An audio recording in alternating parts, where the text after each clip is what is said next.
Welcome into Gallatin, the site of this non-district baseball matchup between the visiting Upperman Bees and the hosting Station Camp Bison. I'm Noah McKay on the call here on the Watson Chevy UCR Media Network. Joining the grandstands by my broadcast partner Jacob Vinson. Moments away from first pitch here in a rematch. Second meeting in 1 week between these two schools, and it is a revenge game for the Bees here this evening.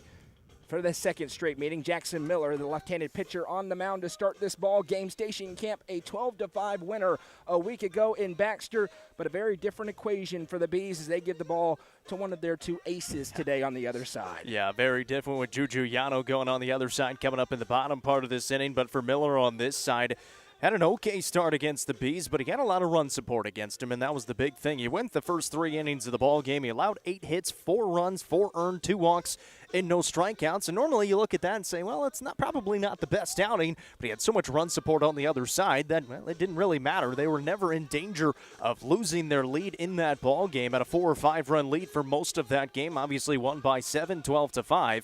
So it changes a little bit when you throw Juju Yano on the other side, one of your aces. And this Upperman team, they've been hitting the baseball pretty well since that game.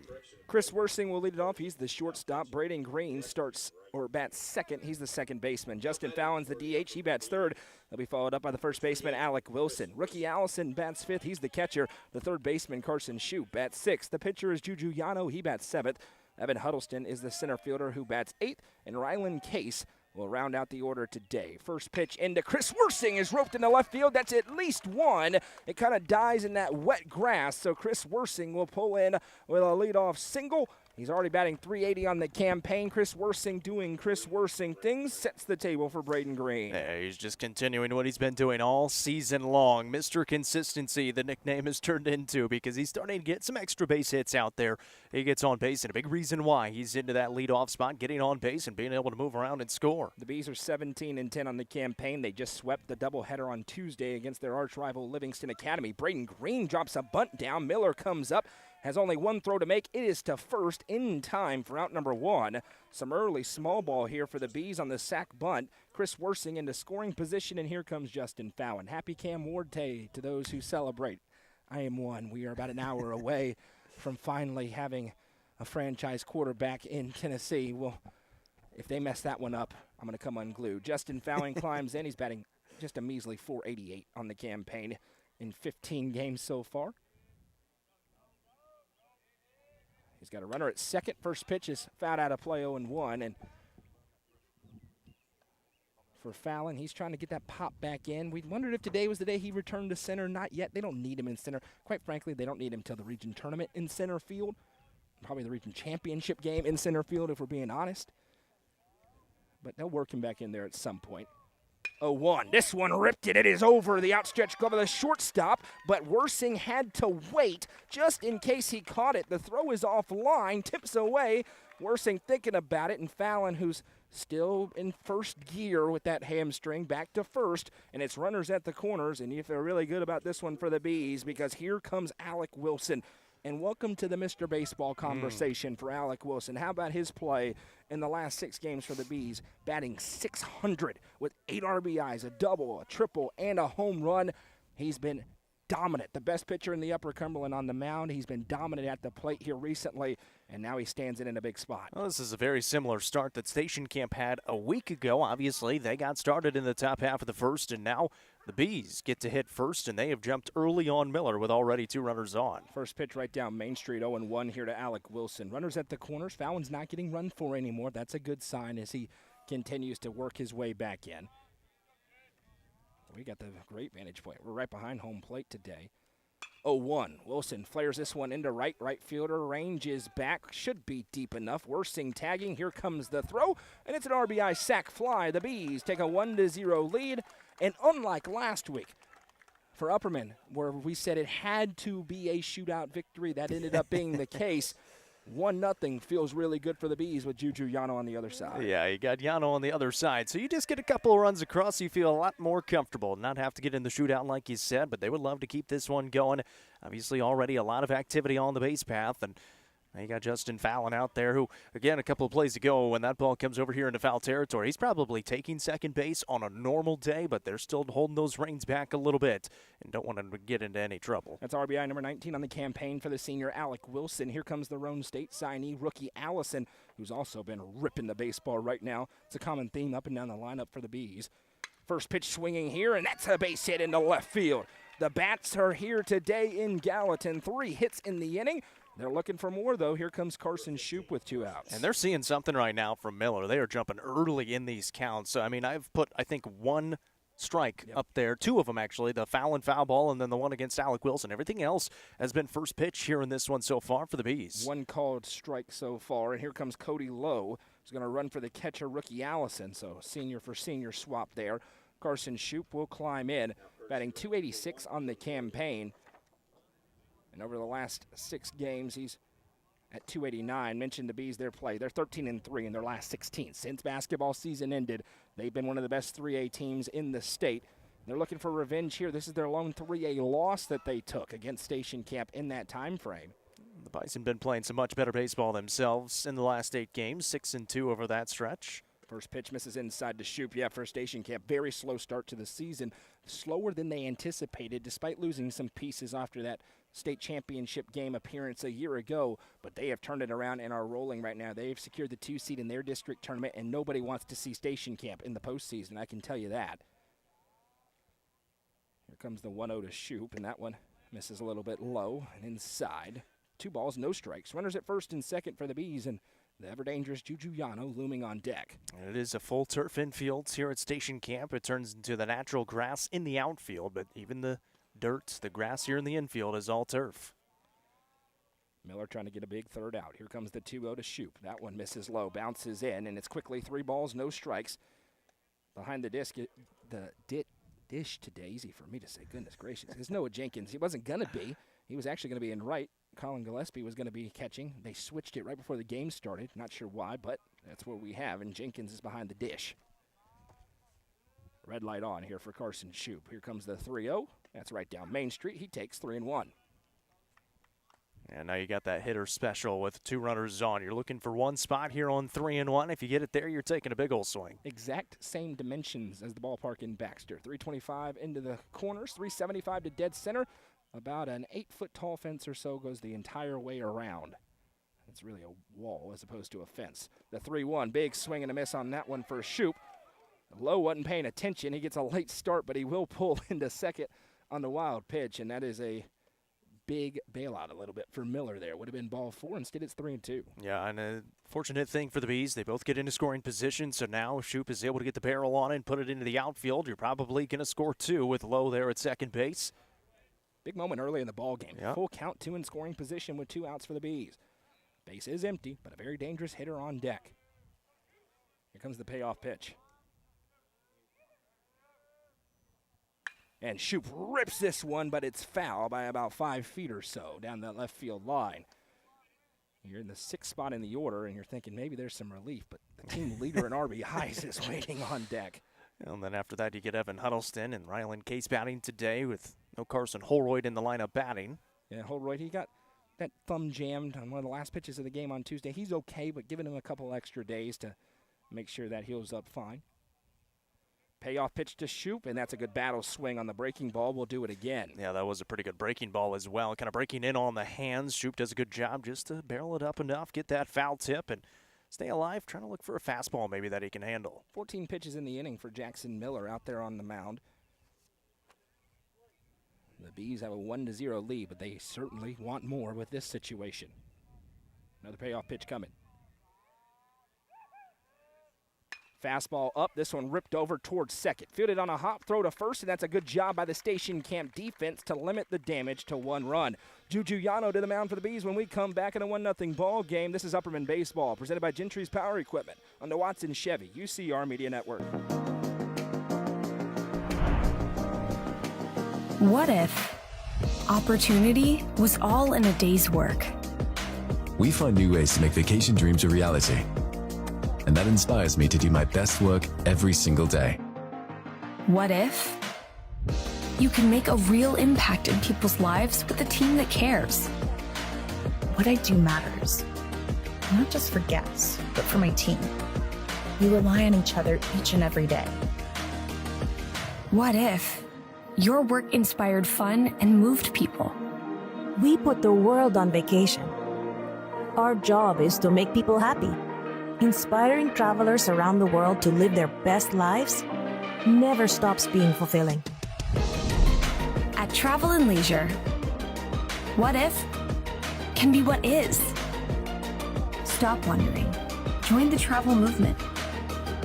And start a career where memories start with you.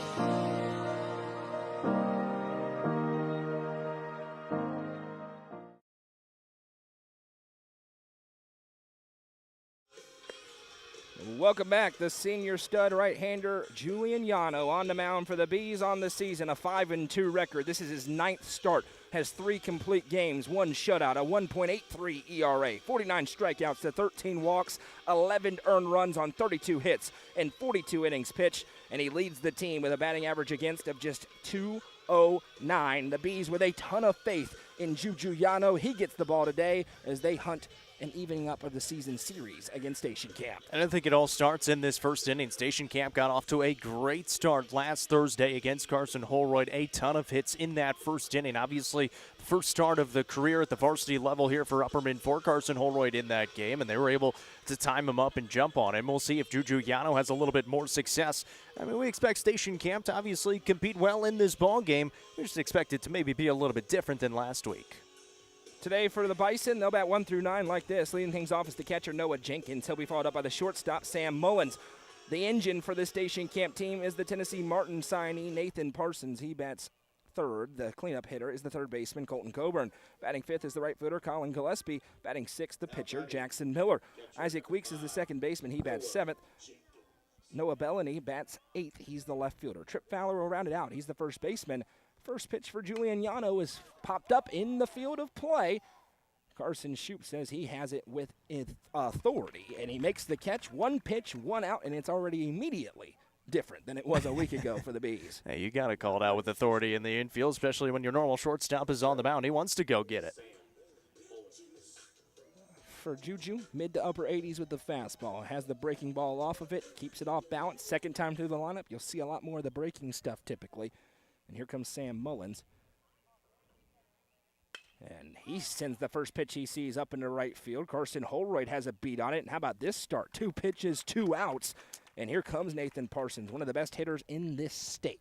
A Mr. Baseball caliber player as well, coming in for the first time. Yeah, you're probably going to see maybe a little bit of a more patient approach here.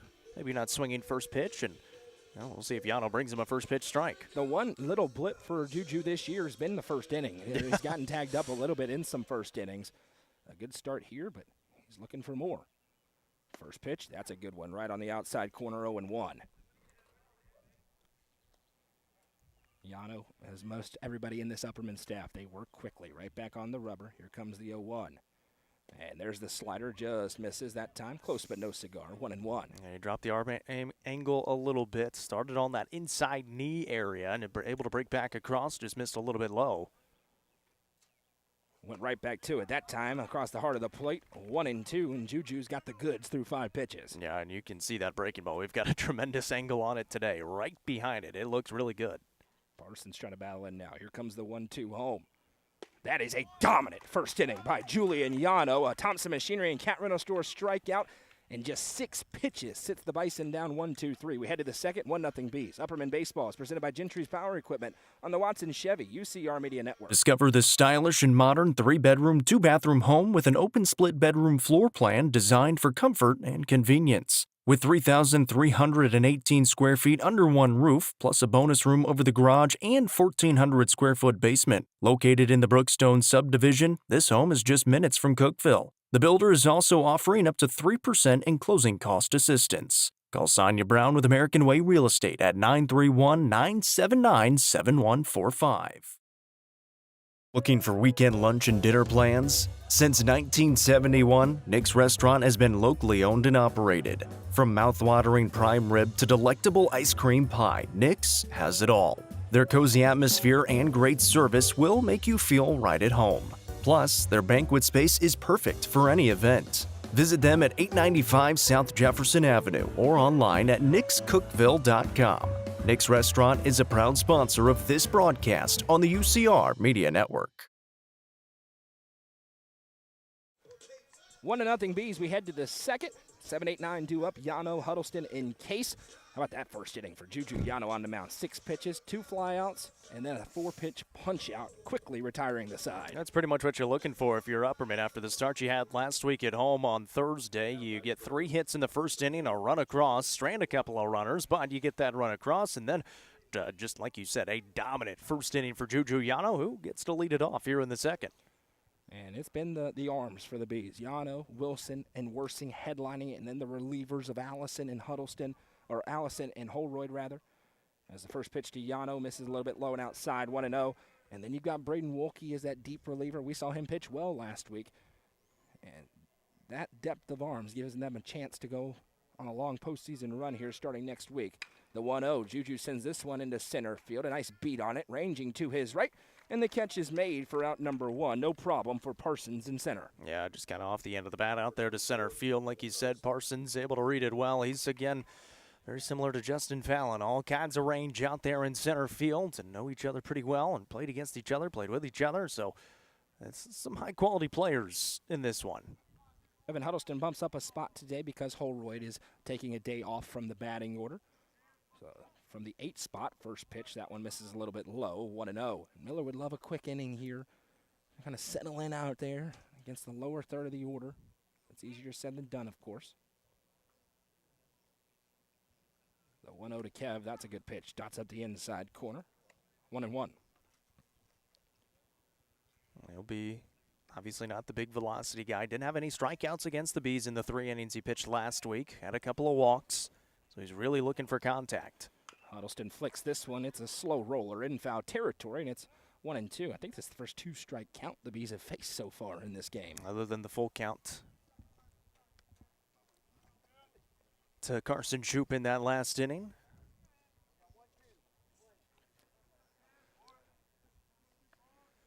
Miller trying to get a big punch out. Here comes the 1-2 to Huddleston. Breaking ball, and Evan Huddleston fouls it out of play. We'll do it again. And while the dimensions in the outfield are similar to Baxter, foul territory much shorter here at Station Camp, and the backstop much closer, as you can see. We have a tremendous view today. It's a low backstop, so anything high really would get into the net. There is a pad back there on the backstop. We've seen him carry him off to the sides. It kind of gets stuck over there going to the sides. 1-2. That one is a good pitch, but missed a little bit above the belt. 2-2. And these metal poles also, I have seen balls ricochet off of them. So there's sorts of different things that could happen in this ballpark. 2-2 coming. That one, self-preservation. Huddleston jumps back, and we go from 1-2 to 3-2. Yeah, he's gone inside the last couple of times. Really doesn't want to put it out where the barrel will meet it. Now at 3-2, you're probably going to get something pretty close. Huddleston batting .317 on the campaign. A payoff pitch, and he chased ball 4 and fouled it back to stay alive. Close enough, though, kind of at that top, just above the zone where it looks close enough. You don't want to get rung up on something that's too close, especially with 2 strikes. So you get a barrel on it and live to see another. Miller, 24 pitches here through 1 1/3. Another 3-2. And we'll do it again. What a battle here between these two, Huddleston and Miller. That's the thing. Miller's living on the edges right now, so Huddleston's waiting until the very last second to pull the trigger if he needs to. Takes a beat that time, steps out, now climbs back in. The freshman Case waiting on deck. Another payoff pitch. Bounces in, and a great AB for Evan Huddleston results in a Nick's Restaurant walk. And we'll see if the bunt is on for the speedy freshman here, Rylan Case. That's a great job. You're able to foul off a bunch of pitches around the zone, and then that time Miller just can't quite get it up. It bounces in the turf. Get your way to first, and you said it. With Rylan Case at the plate, a bunt specialist at the plate. And you already got a lot of speed out there on the base path as well. It is tougher to bunt here because of the turf infield, but the third baseman way back. And Case watches strike 1 pass in the outside corner. Good bounce back pitch for Miller after his first walk issued. And now we'll see if Case will drop it down or not. Healthy lead for the speedy Huddleston at first. Case shows bunt, gets it down up the middle, a slow roller. Miller looks to second, throws to first in time for out number 2.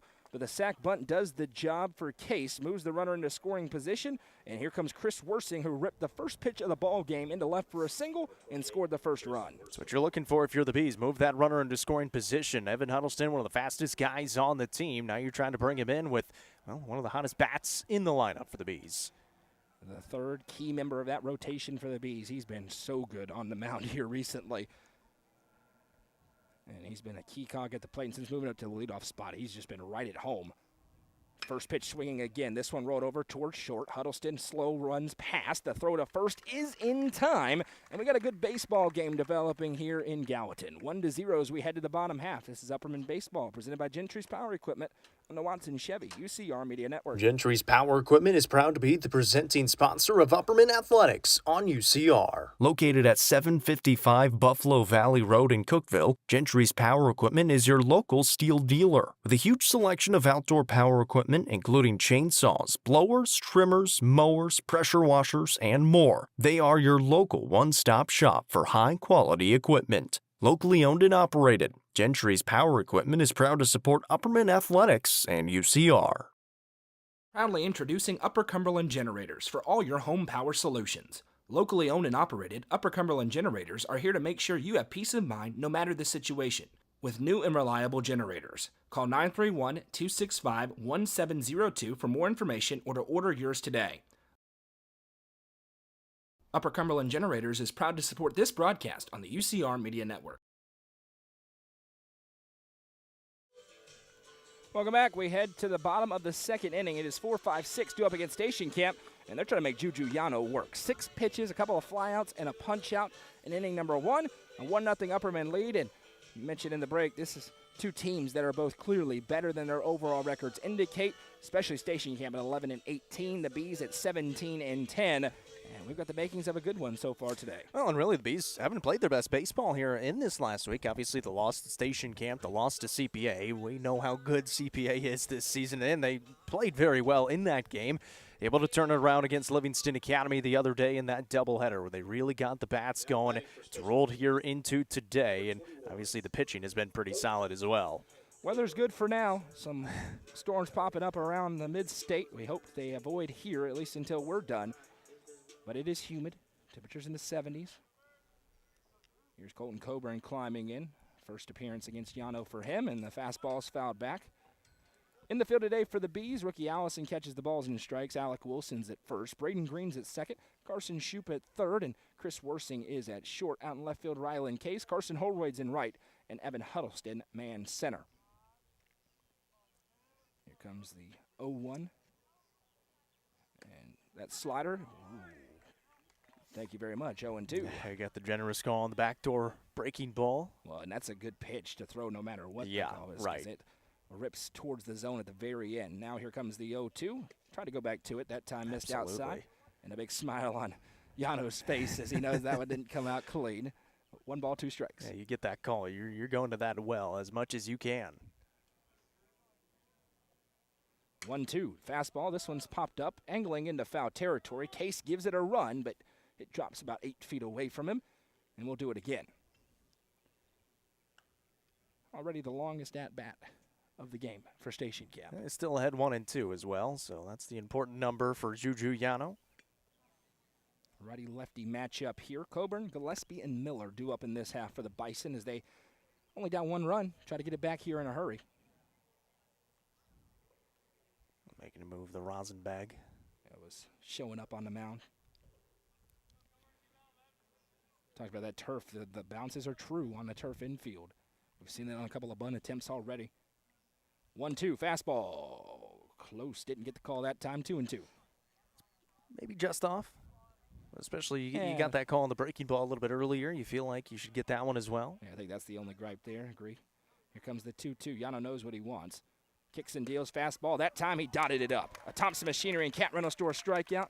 Got a couple of inches closer and gets strike 3. Yeah, that was the key there. He did bring it just about 1 or 2 inches closer, so gets a little piece of the plate on the outside corner. It's a great pitch. It's tailing away as well. He's kind of got that two-seam action on the fastball. He's throwing mid-80s, upper 80s, so it's tough to get out there. Yeah, typically cruises about 85 to 87 with it. First pitch slider, that one did not come clean at all. It's back-to-back punch-outs, though, dating back to the first inning for Yano. Dominant first inning as well. And he's been a little bit different than his counterpart, Alec Wilson, who's been just mowing through everybody with the strikeouts, 83. Yano's still over 1 per inning at 51 on the season, but it's been a more pitch to contact. As that one's fouled out of play right on cue, 1-1. Yeah, he's obviously got the strikeout stuff. He was probably more of a heavy strikeout guy last year as one of their aces as well. Now you got Alec Wilson, who is a very heavy strikeout guy. 1-1. That's a good pitch. Outside corner, 1-2. And you mentioned Wilson. He's just a couple strikeouts away from leading the state in punch-outs right now. Here comes the 1-2 to Gillespie. The breaking ball, this one's rolled over. Carson Shoup ranges to his left and flicks it over to first in time for out number 2. That's where it's nice to have the turf infield. You're going to get those true bounces, so Shoup knows where he needs to be. Bounces right into the glove. Fairly sharply hit, but he makes it look pretty easy. 5 up, 5 down to start for Yano and the Bees. Here comes Jackson Miller trying to help his own cause. The pitcher on the other side, his first appearance. He was able to do so last week. And in that first inning, he kept it going. There was a lot of action, obviously, on the base path in that first inning. He was a part of it. He had a really nice game. First pitch, waved at and missed on that fastball outside. Yano's going to the well there. You get that swing, I'm going right back to it. Yeah, that's where you feel really good. The 0-1. This one's fat out of play, and Juju at just 18 pitches right now through an inning and 2/3.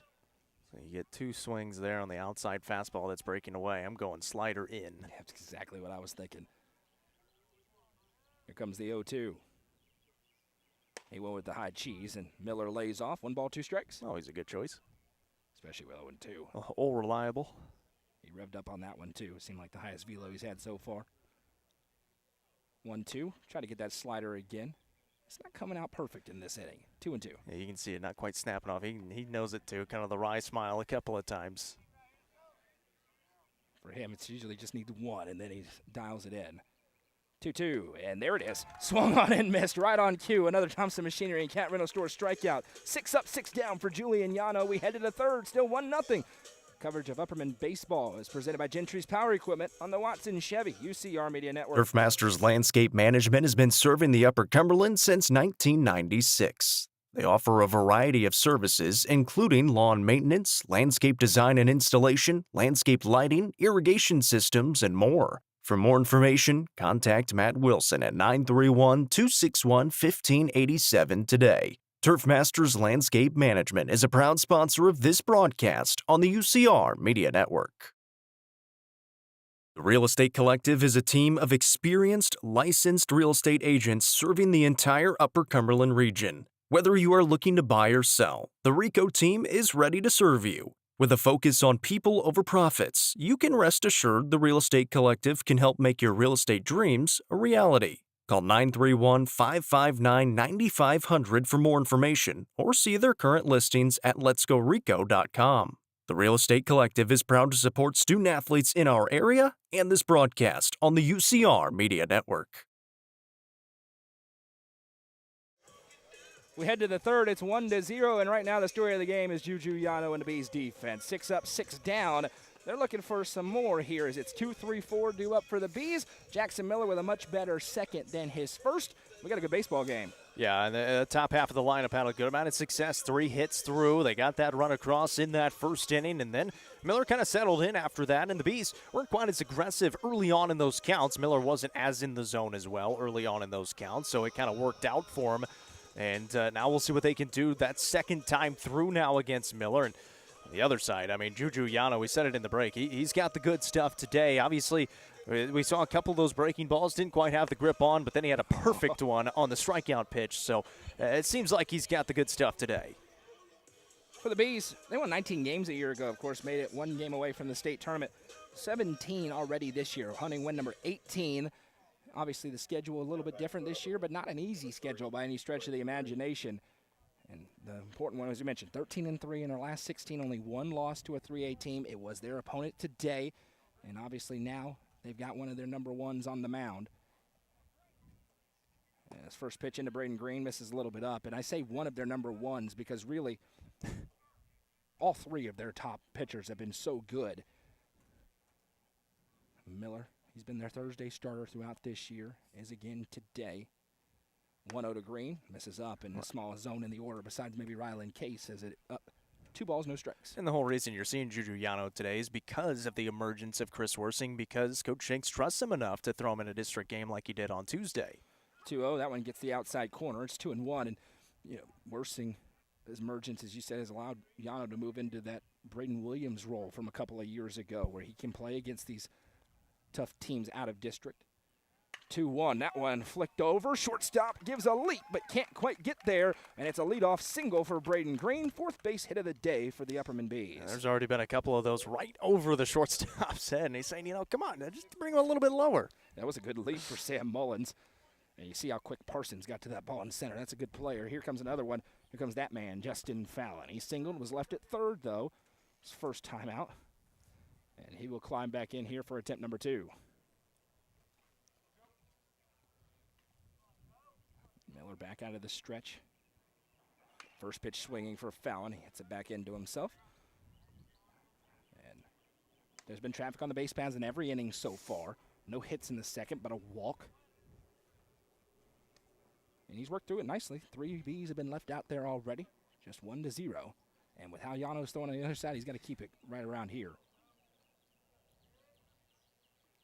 0-1 to Fallon, and that one is sent a long way into left center field, angling back and right into the green wall. Fallon gives his nice jog. Here comes the throw in. He will slide, and the runner scores. It's an RBI Rico double for Justin Fallon. He tanked that one, but it just stayed in the ballpark. Must have just missed it. It's the base of the wall out there in left center. A pretty deep part of the park. Obviously, we said 375 to dead center, so one of the further high school fields that you're going to see, and they're obviously used to playing that in Baxter as well, but gets into second base with the Rico double and into scoring position for Alec Wilson. And he also builds some trust over there with his coach because the throw was coming in and he didn't kick it into that next gear, and Wes Shanks doesn't want him to yet. He wants him to in 3 weeks, not today. And here's Alec Wilson, Big Al, trying to add on. Nobody out. Braden Green, how about him chugging around the base pass as well to score on that one. Parsons was to that one in a hurry. Wilson had an RBI on a sac fly earlier. He's down in the count 0-1 here.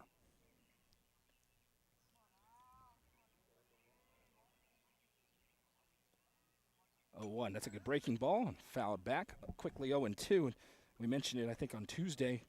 Fallon's one of these kids, obviously, with the injury that we talked about. He's going to start hitting a bunch of home runs, and it's going to go up. He's only at 1. That was nearly number 2.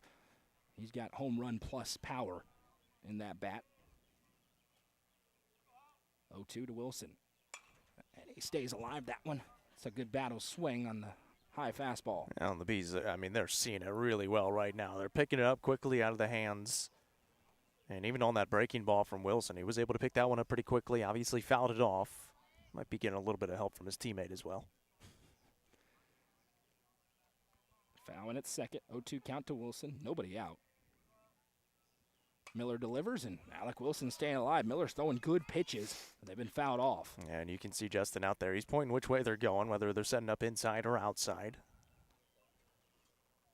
And those are 2 seniors played a lot of baseball together, dating back way before high school. 0-2, that one bounces in, 1-2. And also, the catcher knows. Right. And so you could try to change it up, but that makes it a little more difficult on your pitcher, yeah. moving around. So not have as big of a target out there. Comes the 1-2. And Wilson, slow roller over to it on a hop as Mullins has to make a good throw, and he does. Uncorks the fastball for out number 1. Yeah, and did a good job as well. Obviously, you're not going to see as aggressive base running from Justin Fallon. So he's sitting there at second base with that slow roller to short, and a good play by Mullins. Had to come onto it and make a good throw. First out of the inning there. Here comes rookie Allison. He ripped a single. His runner was left stranded in scoring position in the first. Attempt number 2 here. 41 pitches so far out there for Jackson Miller. Another part that helps that throw, the turf infield, so you're going to get a good bounce over at first base. He really unleashed on that one. First pitch bounces, that gets away, and Fallon doesn't even have to book it. He will pull into third on the wild pitch. Now another runner 90 feet away, and that feels like a huge run with Yano on the other side. Yeah, obviously you already have that run across because of the double by Justin Fallon. Now you just put something into the outfield, try to bring in that extra run, make it 3-0. Heart of the order here for the Bees. Allison's at the plate. Carson Shoup up next, and in the hole is Juju Yano. The 1-0. This one popped up. Could be a big opportunity for Station Camp. Third baseman is under it and makes the catch for a big second out. Yeah, that's when you're trying to send up in the air, but a little bit deeper into the outfield, and obviously not deep enough to bring Fallon in, still just in the infield. Yeah, pitch up and in on the hands. You can't get that deep in the air, as you see there. Here comes Carson Shoup trying to extend the inning. He grounded out to second in his first plate appearance. A hard hit, one hopper. Miller trying to add another runner left on base. First pitch up and in, 1-0.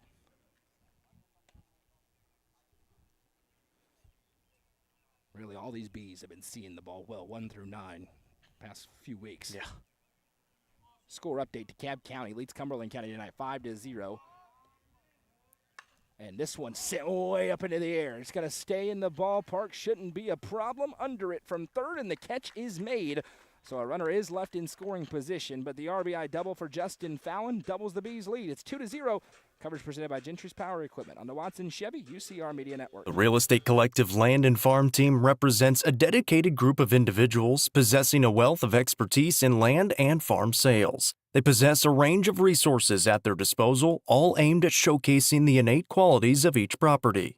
Call 931-559-9500 for more information or see their current listings at letsgorico.com.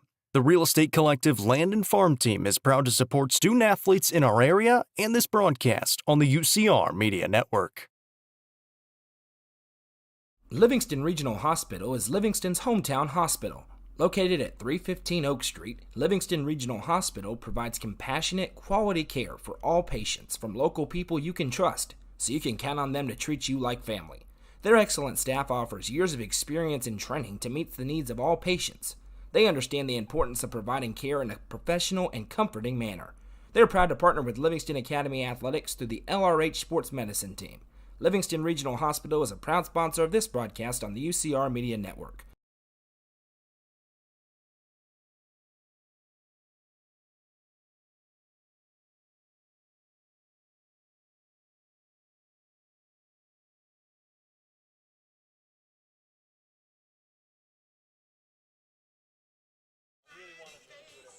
Welcome back. Juju Yano back to work. He has cruised 21 pitches through 2 innings of work. He's got 7, 8, 9 due up against him in this half inning. Weeks, Bellany, and Fowler.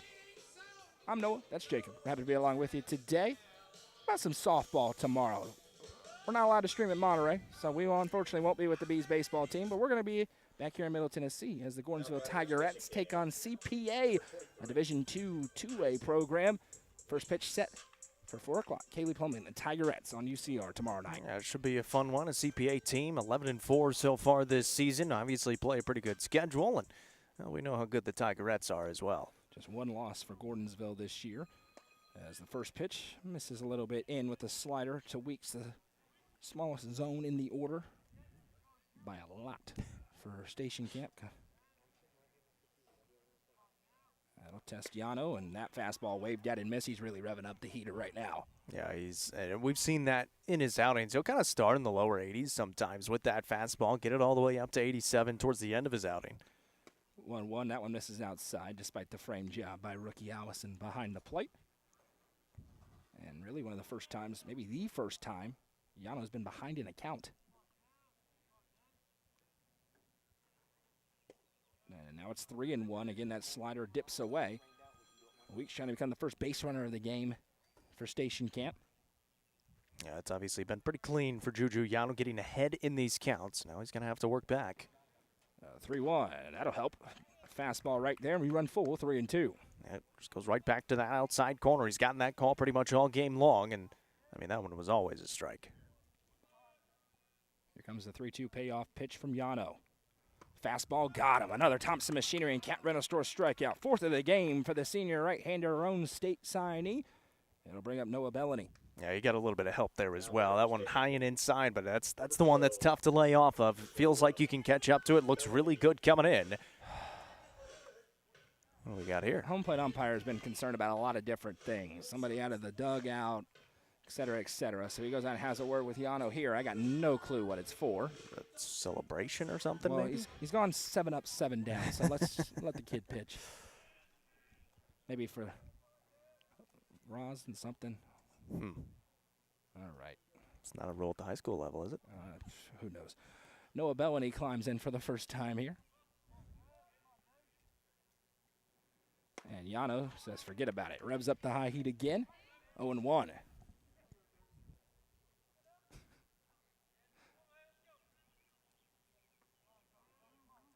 Bellany awaits the 0-1. Fastball outside. You see how far back he is in the batter's box. That tells you the respect for the velo. Yeah, I can't. Only bad thing about turf, can't kick out that. Nope. The line is there. Dirt. It is the line. The 1-1. That one misses inside. Actually gets behind Allison. 2-1. He's had a few misses here, but he's been able to really hunker down when he needs to.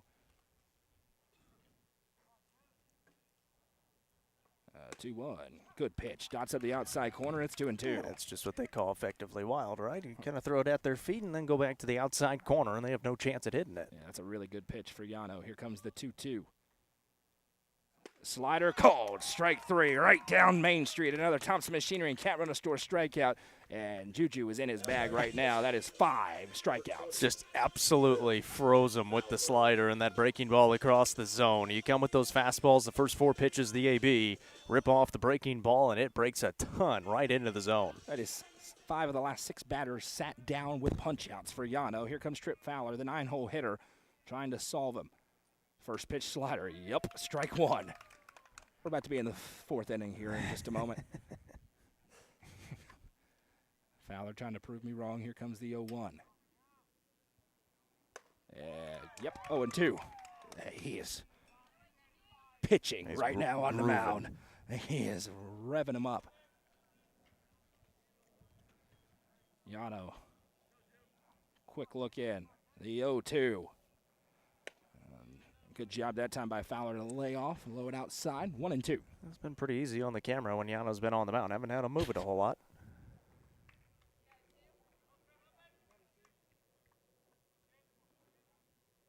Uh, 1-2. And a good battle swing there for Fowler. Pitch is probably a little bit up, but close enough. Takes a hack. We'll do it again. Yeah, it's tough to lay off of, so that's the probably best case scenario there. When you got 2 strikes on you, foul it off. Humidity leaving, getting a little bit cooler out here. The 1-2 slider, that is dominance. 3 up, 3 down, striking out the side is Juju Yano. 4 straight punch-outs on the Thompson Machinery and Cat Rental Store punch-out. We'll head into the middle frames. It's 2-0 Bees. Coverage presented by Gentry's Power Equipment on the Watson Chevy UCR Media Network. Tee Up is the Upper Cumberland's brand new indoor golfing experience. With 3 state-of-the-art simulators, you can work on some of the world's best courses, all in the comfort of their climate-controlled facility. You want to know how you can improve? See everything from club speed to spin rate in seconds. Conveniently located at 141 4th Street in Baxter. Stop in. Visit them online at teeupgolfclub.com or call them at 931-559-GOLF to reserve your simulator today. Tee Up is proud to support this broadcast on the UCR Media Network. Are you looking for the best dining experience in the Upper Cumberland? Visit Fire and Vine in Cookeville's historic West Side. Fire and Vine offers great service and a unique menu, including mouth-watering deep dish pizza, delectable beef, chicken, fish, and more. Take in stunning views from the rooftop while enjoying your meal. Come and experience the charm and flavor of Fire and Vine, your new favorite spot for a memorable dining experience. Fire and Vine is a proud sponsor of this broadcast on the UCR Media Network. 7-8-9 due up for the Bees. Top of the 4th, 2-0. And let's be honest about it, Jacob. Jackson Miller's got to put up a 0 from here on out with the way the Bees defense has played so far. He absolutely does. And it's going to start with Juju Yano, who obviously has the goods on the other side. He'll try to get it started with a hit. He's done well through this bottom half of the lineup against the Bees, so he had some success there in that second inning. See if he can continue here in the fourth. Yano flew out to center off the end of the bat in his first AB. First pitch here misses a little bit up and out. 45, now 46 pitches for Miller. And, I mean, pitch count not really in danger at all, obviously, on either side. 1-0, and Juju ropes this one in the left. That's extra bases for Yano as he rounds first. Left fielder just now to it. And it is a Rico double for Juju Yano. Have yourself a day, and another runner in scoring position for the Bees. Yeah, that ball ripped down the line, jumps on the inside fastball, and absolutely handles it all the way to the wall. And able to get in for the stand-up double, and now see if those Bees can keep those bats going here. And this might be where you see some of the bunts come around with Evan Huddleston and Ryland Case up next. Huddleston at the plate. He worked a really solid walk back in the second inning, but was left stranded. Case behind him. Again, tough to bunt on this turf infield, at least to reach on a bunt, I should say. He's going to swing away, runs this one on the ground. Mullins slides to get there. The throw is to first. It's low, but a nice pick at first. But it is an infield single for Evan Huddleston, and the Bees in business. Runners at the corners, nobody out. Case at the plate, and Chris Worsing on deck. There's nothing Mullins can do with that one with Evan Huddleston running down to first. It was just the slow roller. He did a good job to cut it off, and Huddleston, too much speed, unable to do anything with it. Now you got Ryland Case, and now it's kind of decision time for Coach Shanks with Yano over at third and nobody out. You definitely want to bunt. The question is, how aggressive is Yano moving on this one? And Case is going to swing at the first pitch he sees, pops it up. Second baseman there, and it will be out number 1. So no bunt, and now new life as a double play would end the inning. Here comes Chris Worsing, 1 for 2 with a ground out, a single, and a run scored. You're trying to put it into right field, just trying to put it into the outfield, just deep enough. But again, it doesn't work out for the Bees a couple of times now. They had some opportunities for some sac flies and unable to bring them across. Worsing climbs in here. It's his third appearance against Miller. We're in the top of the fourth. The Bees looking for insurance. Runner goes. That one hits him. Huddleston would have been safe stealing home there. He got such a jump. Yes. And Chris Worsing heads down, and here you go. Bases loaded for Braden Green. Going to climb in with the ever-dangerous Justin Fallon looming on deck. And for the Bees, this is where you want to break it open. Big moment in this ball game. Yeah, we mentioned the pitch count, not really an issue. It's at 50 pitches here in the fourth, but now it's bases loaded and only one out in the meat of the lineup for the Bees. That's an issue. Green has a sac bunt, a single, and a run scored so far. Scored all the way from first on the Fallon double earlier. First pitch, good breaking ball across for strike 1. That is really, really good to get across, throw it on that outside part of the plate. It looks like it's going to break off, and it stays just in. A double for Yano, a single for Huddleston, a fly out, then Worsing hit by a pitch. Here we go, 0-1 to Green. And that one misses a little bit low. 1 ball, 1 strike. Maybe just out just a little bit as well. But that's where you want to throw it to Braden Green. You don't want to put anything over the inside part of the plate. Yeah, you put it over the inside part of the plate, you're going to have to wait a minute. He's kept it away so far. Here comes the 1-1. That's a great pitch across with the slider, and it's 1-2. Yep. He starts it up, so that's why it catches just a piece on the way down. It may end up below the zone, but as it crosses, it's there. Yeah, I think that's definitely a strike. Green's going to want that one back. Here comes the 1-2, though. Bases loaded. Huge moment for Jackson Miller on the mound. He went right back to it, swung on and missed, and that is a big strikeout for Miller for out number 2. Well, here comes that man, Justin Fallon. He ripped a double off the wall in left center field in his last plate appearance. He is 2 for 2 today, and he is 1 hit away from tying Caden Shanks, being the all-time hits leader at Upperman High School. Well, a better time to do that than right here, right now for the senior Tennessee Tech signee. Miller trying to hunker down. First pitch bounces in a nice block behind the dish. Keeps everybody where they are. Yeah, that's a tremendous block because if you got Yano over there, he's been reading it well over at third base. He can get a good jump. Miller's already left 4 out there in the base paths. He wants to double that number right here, right now. Fallon trying to clear them all. 1-0. Breaking ball, healthy cut. That one really working. It's his go-to pitch. The fastball's been tagged up, so he's leaning on the breaking ball, and it's working. 1-1. Yeah, he's gone to it these last two ABs. Obviously, Brain Green not able to really time it up, and it's a little bit slower in velocity as well, so it's really hard to sit back on and really handle it. The 1-1 went right back to it. That time bounces in again. 2-1. 3 straight breaking balls to Fallon. I'd probably be doing the same thing, though. Can't fault anybody. I'm not throwing a fastball to him. No. Yeah, you raise your velo, it raises the exit velo. Exactly. But you leave one of these up, and it could also go a long way. 2-1 fastball. This one rolled over towards third. Fielded cleanly. Throw to first is in time, and he strands the bases loaded. A great job by Jackson Miller and the Bison defense against the top of the Bees order. We head to the bottom half, still 2-0. Upperman Baseball, presented by Gentry's Power Equipment on the Watson Chevy UCR Media Network. Nelson Trophy and Screen Printing is proud to support student athletes and athletic departments throughout the Upper Cumberland. They're also proud to sponsor the Nelson Trophy and Screen Printing Player of the Game on this broadcast. From trophies to t-shirts, they can do it all. Stop by and see them at 120 Circle Drive in Allgood or give them a call at 931-537-9559. Nelson Trophy and Screen Printing is proud to sponsor this broadcast on the UCR Media Network. Eminence Eagle Auction and Realty is proud to present an online-only auction featuring this 2-bedroom, 1-bathroom home in Monterey. This 1,042-square-foot home sits on 0.23 acres in downtown Monterey. You can bid on this home at eagleauctions.com or call 931-526-5335 for more information. Bidding on this online-only auction ends Thursday, May 1st at 12 noon. Aminette's Eagle Auction and Realty is a proud sponsor of this broadcast on the UCR Media Network. Second time through the order for Station Camp. 1-2-3 due up in the bottom of the 4th inning. 2-0 Bees. Upperman has threatened to break it open a bunch of times. They've left 8 runners on the base pass. Credit Jackson Miller and the Station Camp defense. They've gotten into trouble and then gotten out of trouble.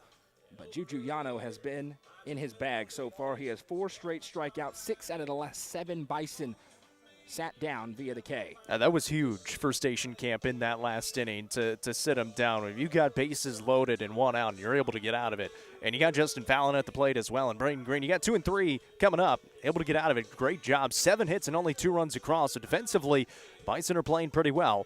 On the other side, though, they've got to figure out Juju Yano, and now it's that second time through. We've seen a pretty good dosage of that breaking ball already, but you might see a little bit more here this second time through. Jenkins and Mullins each flew out, and then Parsons struck out. These are 3 big bats for Station Camp. Let's know what Jenkins do up first. Well, and these first 2 guys, they were swinging first pitch as well. We'll see if their approaches are a little bit different. Yeah, it was 2 pitches, 2 outs for Yano. That really settled him in immediately. Just 37 pitches through 3 complete for Yano. And he'll step off here. He wants a new baseball. Didn't like something as he turned that one in the glove. And a strike by the umpire. Back to him. Might have a cut on it or something. Well, sometimes those are better to throw. Get a little more movement, maybe. Just, everybody likes a baseball a little different wear and tear on it. All the Bison checking it out, saying, what's wrong with this one? First pitch, well, he likes the new ball. That's why. Ripped the slider right in there, 0-1. He was able to grip that one. Jenkins, he takes the first one. See what he does here. And now he rips the slider outside. And you could tell when Juju doesn't like the pitch. He does the spin. Now, sometimes when he loves it, he'll give you a half spin. But the full spin is when he's not happy with it. 1-1. This one sent a long way, but it's going into foul territory. It cleared the ballpark. No, it didn't. It didn't? It bounced into the wall. It cleared the ballpark somewhere. You know what's messed up about Jacob Vincent? Nobody at home saw that. I mean, the camera was over there. He just said that to make me look bad. That's in case you were wondering. It's unbelievable.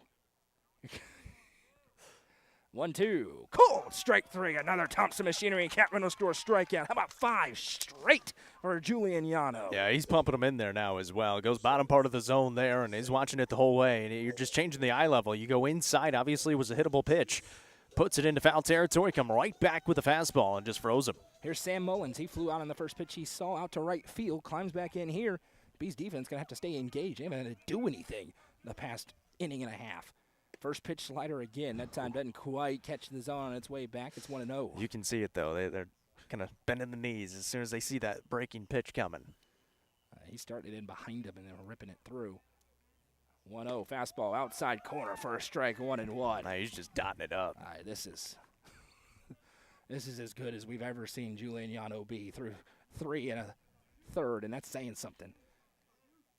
1-1 breaking ball. Goodness gracious, 1-2. And look over from Mullins. He didn't like it, but it dove in.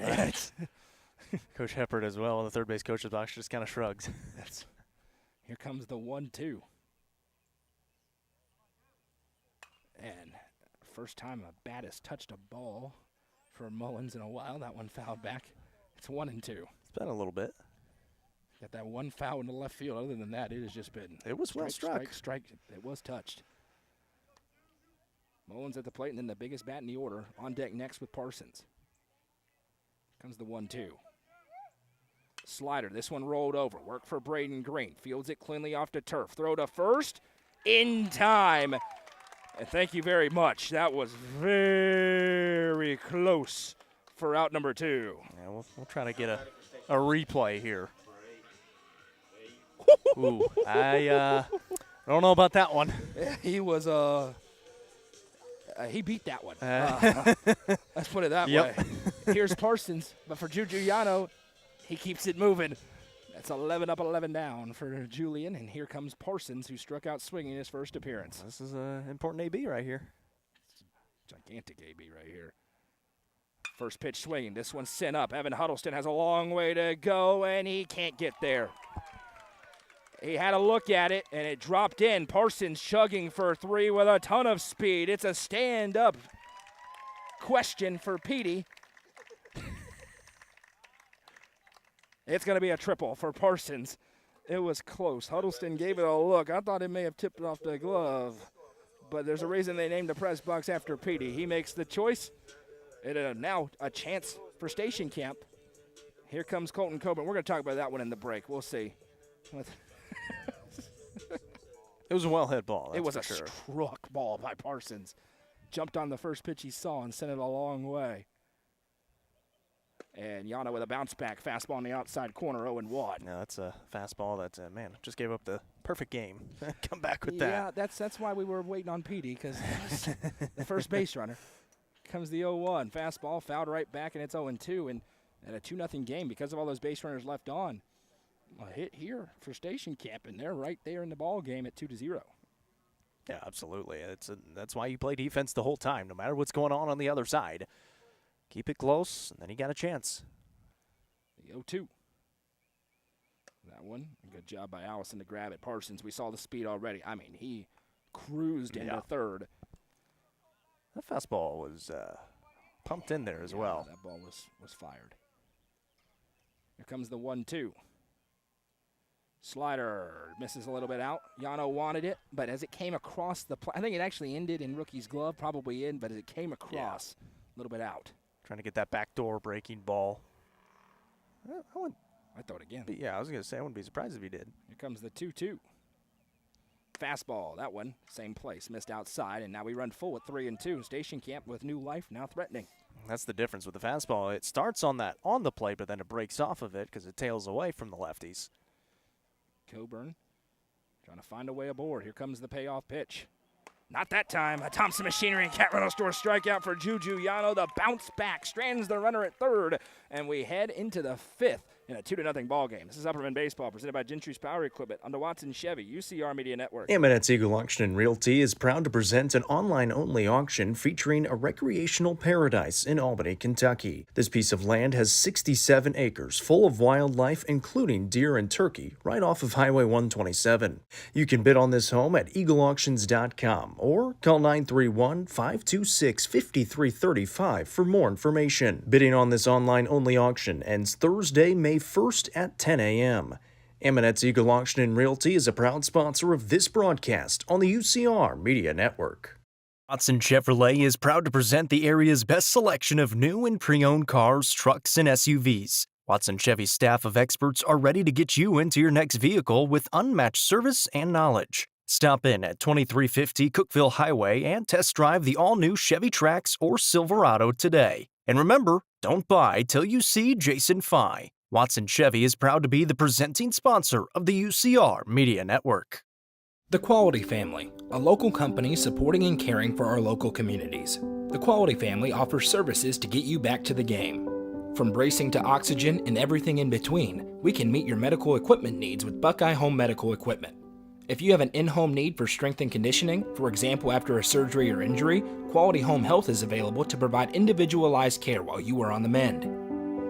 For those with end-of-life diseases, Quality Hospice is available to provide nurturing care during those difficult times. Choose the Quality family of services for care within your community. Visit thequalityfamily.com to navigate all we have to offer you.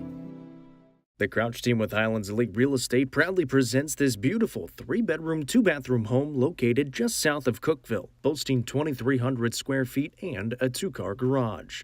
This home has an upper-level bonus room that could be turned into a 4th bedroom and features hardwood floors throughout. For more information, visit chadandamycrouch.com or call 931-979-1191. The Crouch team with Highlands Elite Real Estate is a proud sponsor of this broadcast on the UCR Media Network.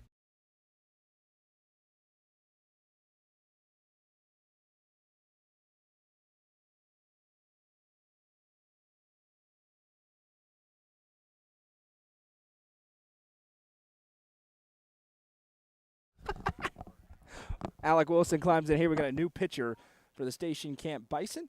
And the righty's first pitch misses outside in a 2-0 ball game. I can't pronounce his last name. So Alex is on the mound for Station Camp. You can take a crack at it if you like. Here comes the 1-0. And Alec Wilson pops this one up. It's tailing. Will it get out of here? No, but it goes into the net for strike one. It'll be 1-1. That's about as close as you can get. Now, we have had instant replay discussions, and the official stat keeper, who has more experience than any of us, is staying firm on a triple in the top half. So, or in the bottom half, I should say. So we have looked at it. They can look at it again. Here comes the 1-1. That one, generous on the outside. Now it's 1-2. We may look at it again. We've super zoomed it in. We need the Game of the Week equipment out today. That would have helped get a better view on it. 1-2. That one bounces in. 2 balls, 2 strikes to Wilson. And we followed up by Rookie Allison and Carson Shoup as the Bees look for some insurance here. It's been a good game for them, but they've left 8 runners on the base paths, and that leaves the door open for their opponent. Yeah, and Miller did a pretty good job. 7 hits, but only the 2 runs across. And you said it, stranded the bases loaded there in that last inning. 2-2, and Wilson off the end of the bat into right field. Right fielder gives a look, but no chance at first, and it's another base hit for Alec Wilson. And you can see him halfway there. He's starting to take a little bit of a turn on the banana peel, and it says, yeah, maybe I should turn on the Jets a little bit here. Rookie Allison climbs in 1 for 2 with a fly out and a single. Another leadoff base runner for the Bees. It's their 4th in 5 innings so far. And here's Rookie trying to add on for Upperman. New pitcher in, so that could change a little bit. He glances a couple of times. First pitch in, that one waved at and missed. 0-1. And obviously a different kind of motion coming home with it as well. A little bit slower, harder to pick up. Bodaroff. Yeah, let's go with that. Bodaroff on the mound. That's a good job, Young. Appreciate that. Comes the 0-1. That one bounces in, and it bounces enough that Alec Wilson very ambitiously will slide into second. How about Alec Wilson turning on the Jets on that one to pull in? Well, the smart thing he did there, he didn't hesitate. As soon as he saw it was in the turf and it took a bounce off, he took second base.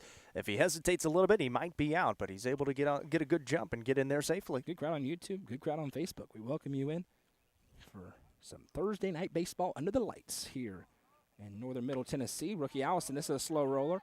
Bodaroff is to it. He picks up. The only one play to make. It's to first. Rookie Allison does the job, moves the runner 90 feet in an important insurance run, stands at third for Carson Shoup. Yeah, it kind of works as the swinging bunt there, and obviously, yeah, the ball that got blocked up, but then bounces away up the turf, so he takes second base. Wilson running hard over to third there on the swinging bunt. So you got the runner 90 feet away and a couple of outs to try to bring him in. Carson Shoup's looking to get it rolling. He's the lone bee, one of 2 bees to not reach today. He's grounded out and flown out in a couple of big spots. He's looking to cash in here. First pitch bounces in, and they velo way down here. Botteroff, we'll see if the Bees are able to take a beat.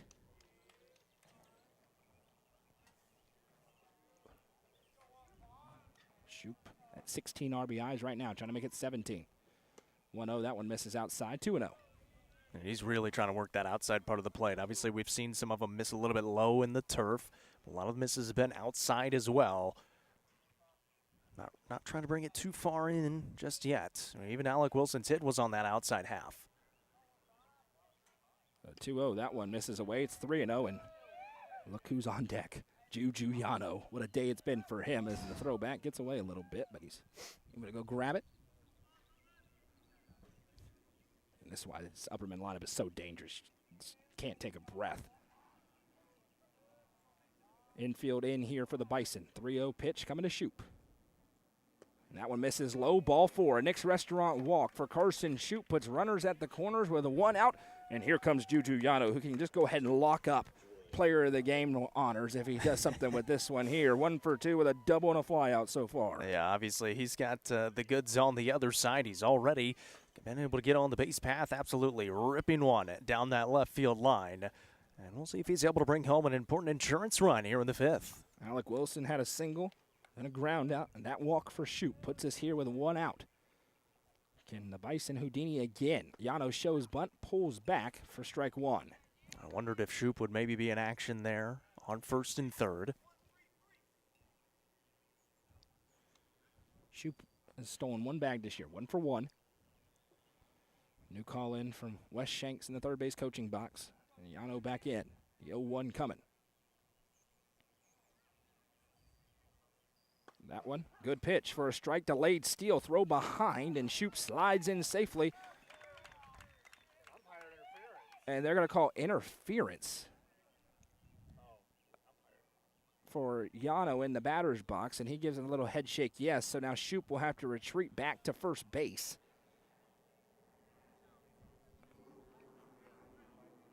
And the interesting thing there, and I think Wes Shanks wants to have a discussion, is that throw was left. Yeah. It went way left. Right. It was not towards the second base bag.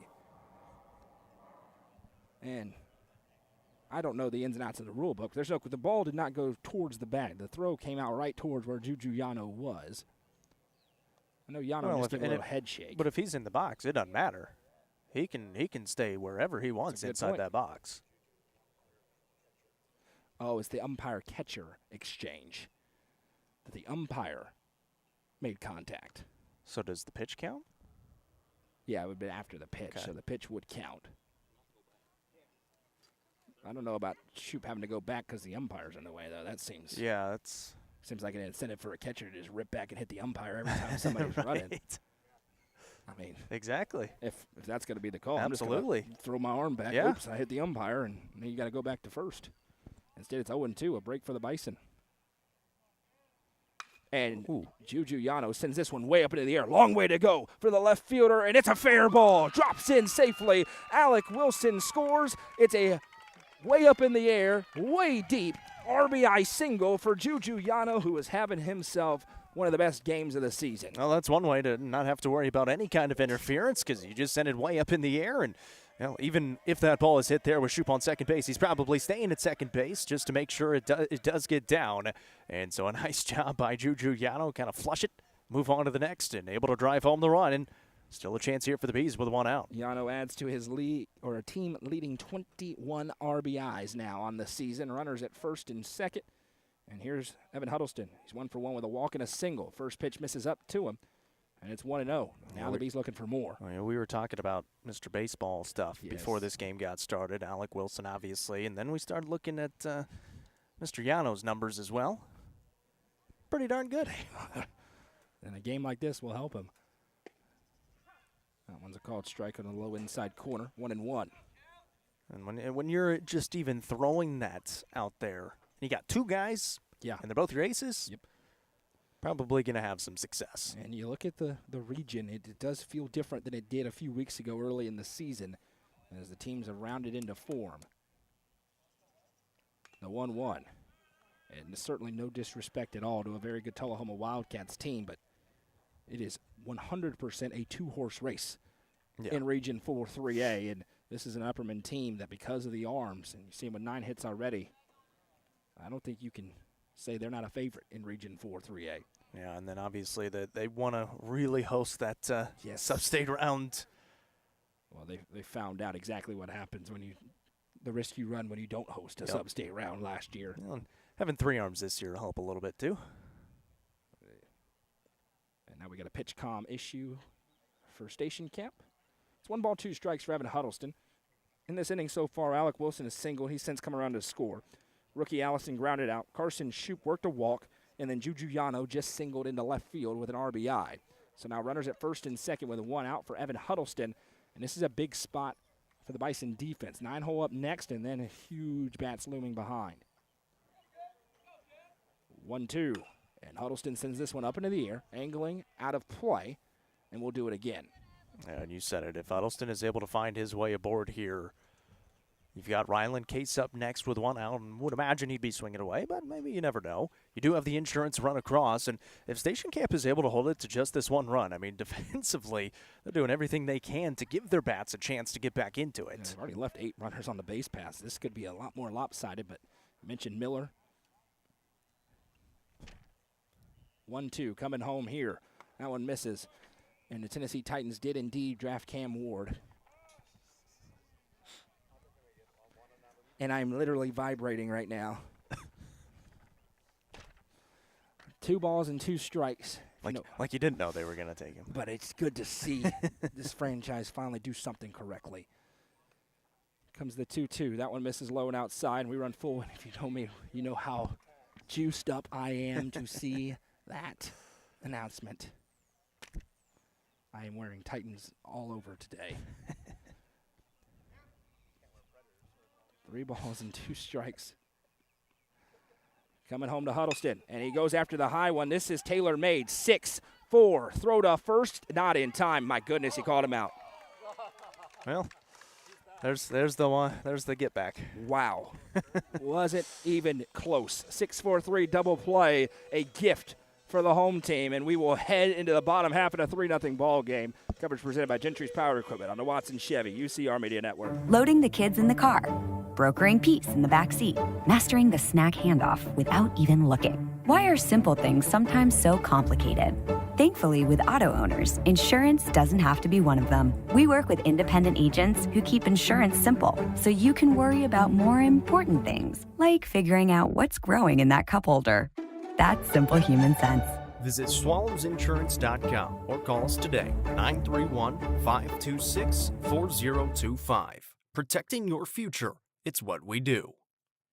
Discover this stylish and modern 3-bedroom, 2-bathroom home with an open split bedroom floor plan designed for comfort and convenience. With 3,318 square feet under one roof, plus a bonus room over the garage and 1,400 square foot basement. Located in the Brookstone subdivision, this home is just minutes from Cookeville. The builder is also offering up to 3% in closing cost assistance. Call Sonia Brown with American Way Real Estate at 931-979-7145.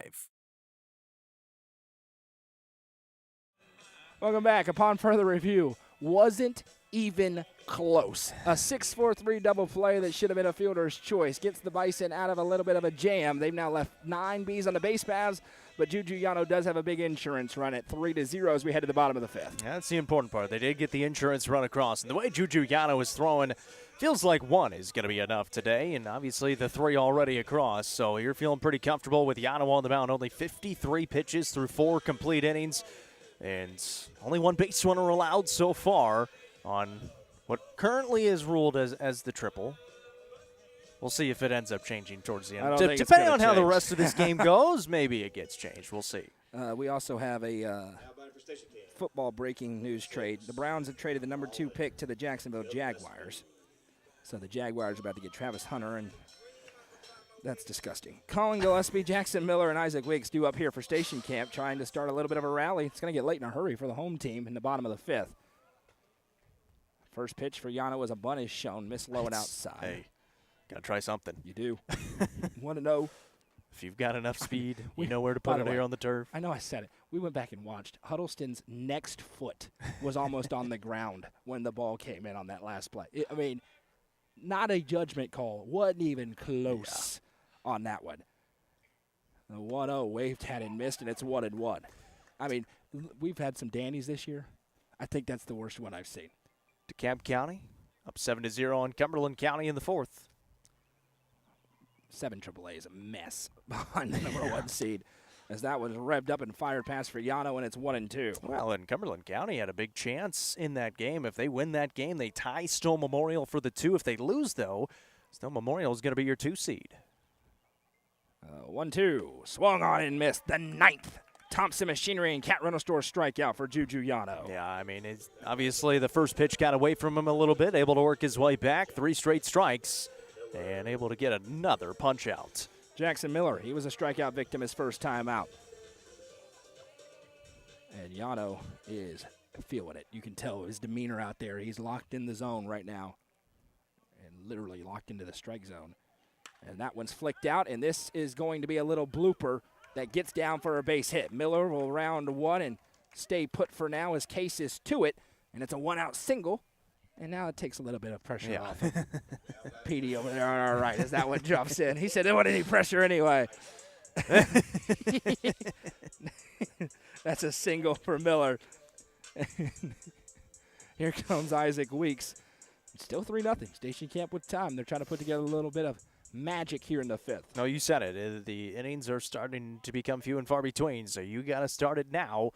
You feel like you're going to get your big bats up probably in the 7th inning, so you got to get it going now and then maybe get them up in the 6th. First pitch swinging for Weeks, but shouldn't be much of a problem. And I lied, it is. It bloops in front of Evan Huddleston, and back-to-back little bloopers into the shallow outfield for Station Camp. They got the tying run coming to the plate in Noah Bellany. Yeah, that's worked out well. Just bloop single to left, bloop single to center, and just blooping it around and get a visit to Yano on the mound. Just it's the first time he's had some base runners. Kind of reset, go through it, flush it out. Here comes the whisperer, Dalton Jonebarger. Come out and have a word with the senior pitcher in the infield. Runners at first and second with a 1 out, just 59 pitches for Yano, so nowhere near any trouble when it comes to the pitch count. He's got 9 strikeouts, but a couple of base hits in a row, and these singles. 8-hole hitter at the plate, and you certainly want to battle in here, get these out so you don't have to see Noah Jenkins and company here in the 5th. Well, in Station Camp, they're getting back to being aggressive early on in these counts, and I think that's probably a good decision because if you get deep in these counts, then you're going to get more of those breaking balls, and you're getting more fastballs on these first pitches of the ABs. So a little more something you can handle, and obviously able to do so on the 2 little bloops.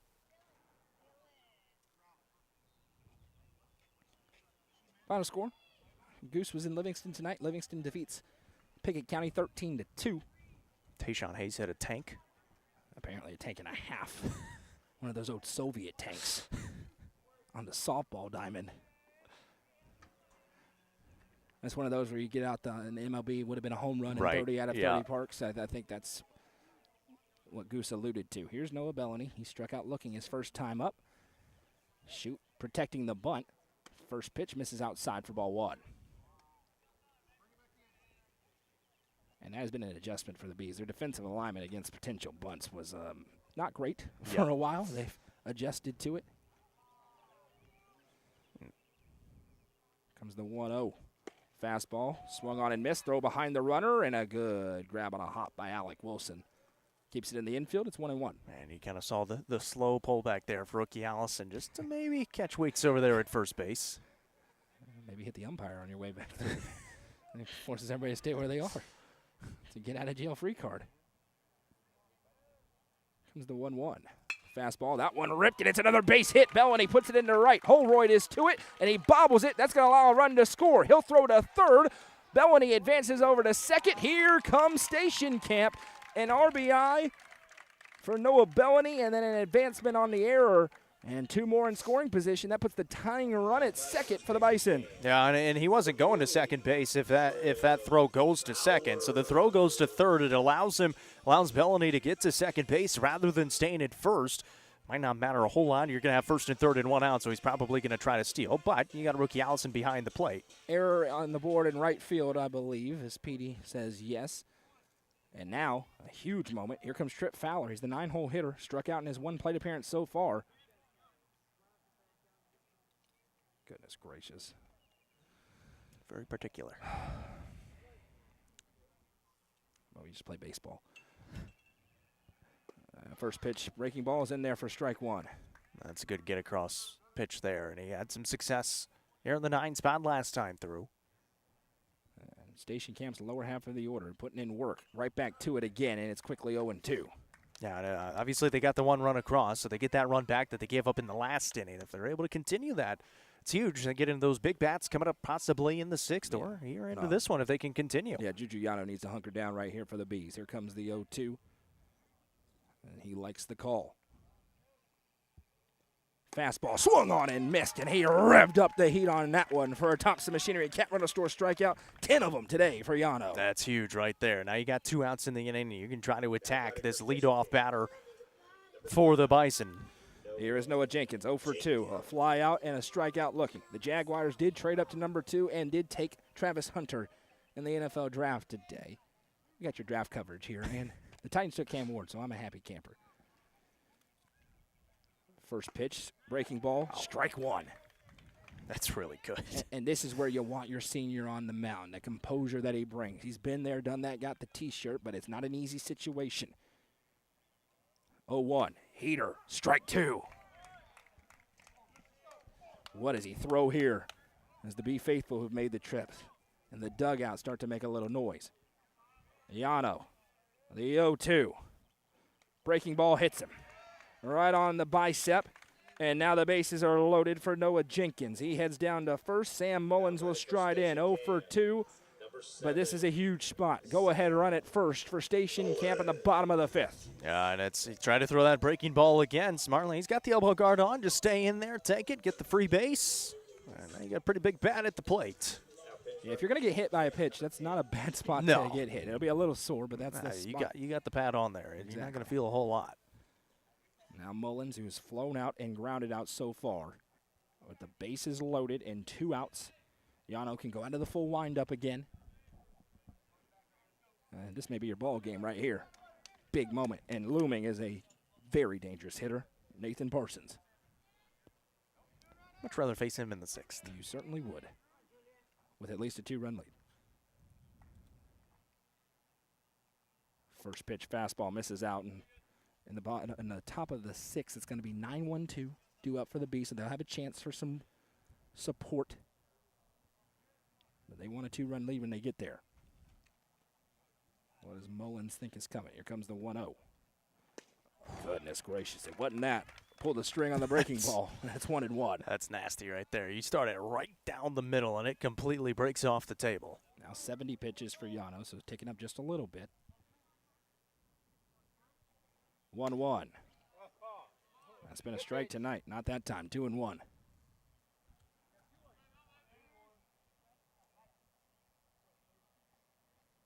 Mullins trying to battle in, put a good swing on something. The 2-1. Breaking ball. 3-1. Yano wants to know where it misses. It's close. Looks like it was just inside. And now nowhere to put him. A 3-1 count. You don't want the squeeze. Here it comes. Fastball fouled off, and this is your game. 3 balls, 2 strikes, full count, 2 out, bases loaded, 2-run game. Runner's going to be going. You got to make a good pitch right here. Yano looking for the best pitch of the season right here. High leverage situations. Why you schedule this game if you're Wes Shanks. You want this. Comes the payoff pitch. Runners go. Swung on, and they're going to have to go back and do it again as that one's barreled into the field house. Yeah, if you're Weeks, that's you're running way enough out there. And Coach Shepard just told him, hey, you better get over a little bit. Yeah, because he was pretty close to that line. He's going to come across and score before the pitch gets there. He said, you just got to go a little wide there. You got to be a little careful because Yano can really speed up here. The 3-2. Breaking ball right back to Yano. He has it. A big smile on his face as he flips to first. And how about Julian Yano getting out of the bases loaded jam to maintain the lead? We head to the 6th in a 3-1 ball game. Coverage presented by Gentry's Power Equipment on the Watson Chevy UCR Media Network. What if opportunity was all in a day's work? We find new ways to make vacation dreams a reality. And that inspires me to do my best work every single day. What if you can make a real impact in people's lives with a team that cares? What I do matters, not just for guests, but for my team. We rely on each other each and every day. What if your work inspired fun and moved people? We put the world on vacation. Our job is to make people happy. Inspiring travelers around the world to live their best lives never stops being fulfilling. At Travel and Leisure, what if can be what is. Stop wondering. Join the travel movement and start a career where memories start with you.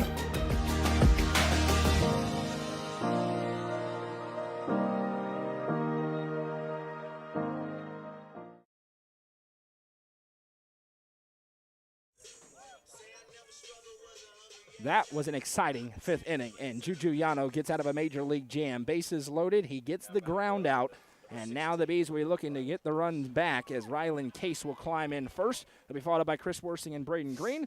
The third pick in the draft, the New York Giants take Abdul Carter out of Penn State. It's a good player. He thought he was going number 1 overall. You were wrong. First pitch to Case misses a little bit up and in. And Case should have batted in the 5th. But instead, he's up to lead off the 6th. Yes. Am I wrong? No. 1-0. He waves at that one, comes up empty. It's 1-1. Bodaroff came in, got into a little bit of trouble, allowed the one run across, but was able to, well, got a gift and on a ground out. And as I said, it was the makeup from earlier. sometimes that's all you need. I'm not sure if the routine roller that's a close play at first for one out is the same as an inning double Not play quite. with runners Not at quite. the corners. But maybe, I guess. That doesn't seem exactly like a 1-for-1 makeup to me. Comes the 2-1. Case sends this one foul, 2-2. Especially when the kid should have been at second because he had to Right. go back to first. Yeah. Because home plate wasn't in the right place. Yeah. Not sure any of that's a 1-for-1 swap, but I digress. 2-2 for Case.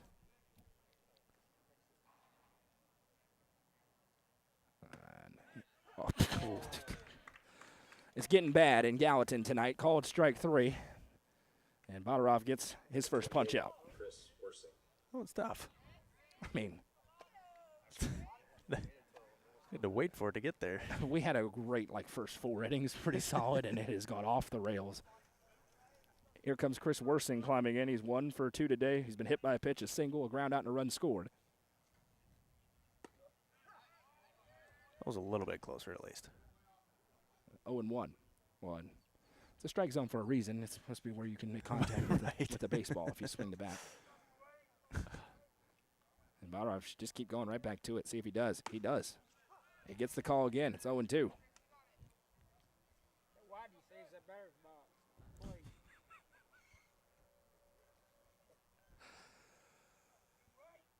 And he should throw a pitch in the other batter's box. 100%. Here comes the 0-2. And instead, he pulls the string on the breaking ball, swung on and missed strike 3, back-to-back punch-outs, and the Bison trying to get a quick 1-2-3 inning defensively. Here comes Braden Green. And it's tough when he comes back with that breaking ball as well because it's a lot slower in velocity, so you really have to sit back on it. And it's tough to do so. Green looking to get it rolling here. He's 1 for hit so far, a single and a run scored, a sac bunt, and a strikeout. First pitch swinging. He weakly rolls this one a long way to come. Mullins with great range. Throw to first in time, and a quick 1-2-3 inning for the Bison defense. Sends us to the bottom half. Heart of the order due up for them. Down 2. Juju Yano back to the mound when we return. Coverage presented by Gentry's Power Equipment on the Watson Chevy UCR Media Network. Looking for weekend lunch and dinner plans? Since 1971, Nick's Restaurant has been locally owned and operated. From mouth-watering prime rib to delectable ice cream pie, Nick's has it all. Their cozy atmosphere and great service will make you feel right at home. Plus, their banquet space is perfect for any event. Visit them at 895 South Jefferson Avenue or online at nickscookville.com. Nick's Restaurant is a proud sponsor of this broadcast on the UCR Media Network.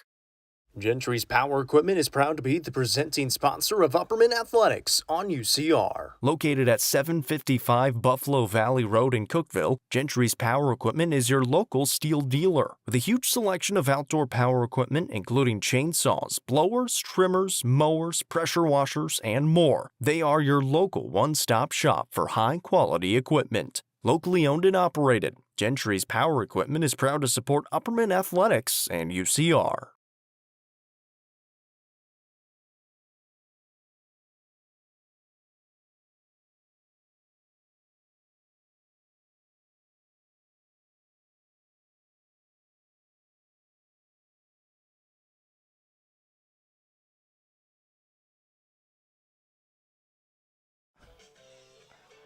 Giugiano back to work, a 3-1 ball game. Station Camp's turned it on a little bit. They've gotten some help. 3-4-5 due up for the Bison here. And if they're going to get a rally, that's where you think it would start on paper. Parsons first up. Yeah, and for Yano, you're trying to get a little bit cleaner here in the 6th. Obviously, you were cruising through those first 4. They're in the 5th. Just the bloop singles is what got them across, got them on. They were able to move over and did a really good job. But defensively for the Bees, and obviously Juju Yano, big part of it, able to just hold it to the 1 run. And so you'll see what you can do here in the 6th. If you get through this, feel pretty good. 75 pitches for Yano, 2 more innings to go as he tries to get another complete game victory on the ledger. Bison going to make him earn it. Parsons hit a triple his last time up. He pops this one up and out of play. The perfect game watch was starting to be on before that barreled up by Parsons. He's a really good player. And we saw he can scoot a little bit. Oh, yes. He's one of those, if it's in the gap, you're thinking touching 4 instead of just 3.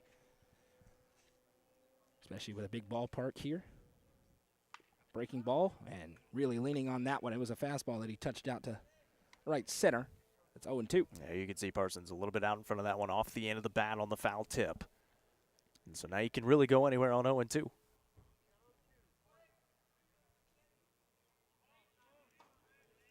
Punch outs so far for Yano. That fastball outside, 1-2. That's a good spot. A little too far probably where he was looking at, but you don't want to give anything close on 0-2.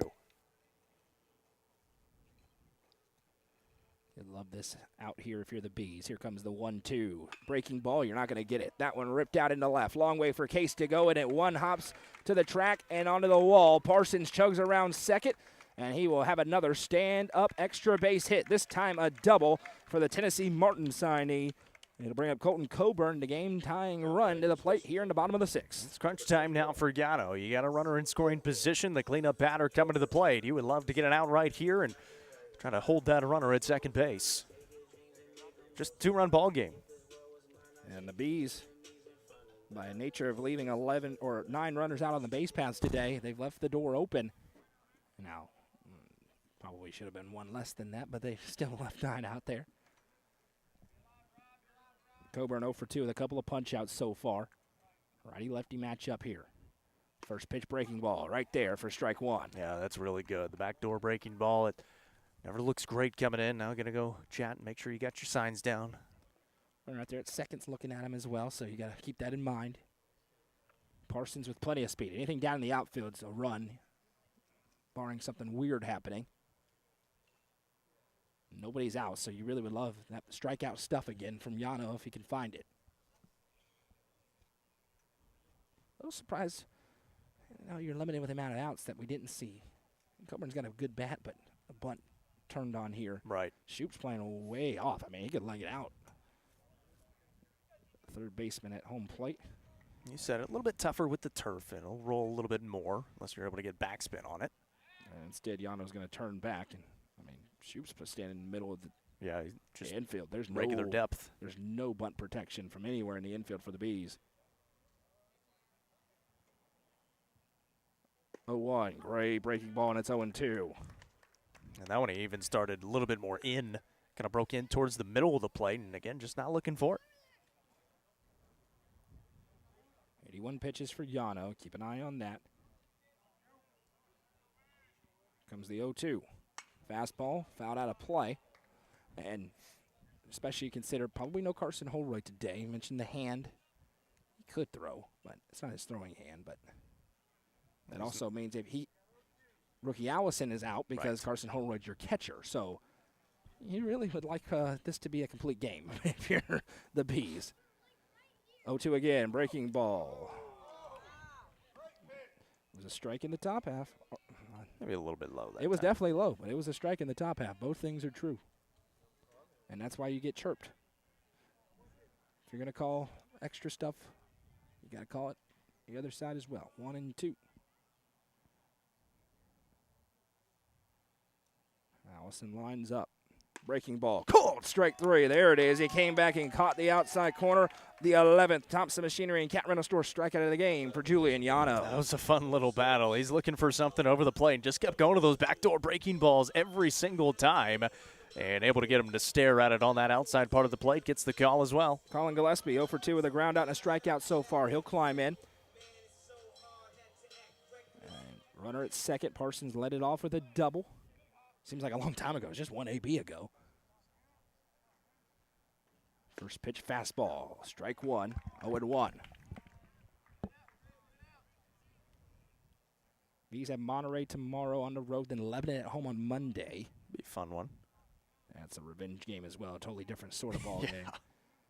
They played very early in the season. It was freezing cold and that was windy. When the entire Bees outfield was not here. Got run ruled. It was not a good performance any way around. The 0-1 breaking ball waved at and missed, and it's quickly 0-2 again for Yano. I'm right back to it. Oh, I like the high cheese. That's I like the I letter high I get a fastball. swing like that. I like the letter high fastball, then I throw it again if he doesn't offer at it. He did go to the letter high fastball last time when he got that swing. I like it. Let's see. 0-2. Went to the breaking ball. It's rolled foul. I still like the letter high fastball. Blow by. 0-2 with 1 out. Here in the bottom of the 6th, the Bees lead 3-1. Yeah, I'm talking about that Lebanon game. We just kept saying, help is on the way, help is on the way, help is on the way. And they arrived, and they're 13-3 since that moment.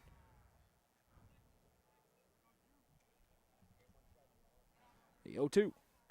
Cold strike 3. Fastball on the outside corner again. The 12th Thompson Machinery and Cat Rental Store strikeout for Juju Yano.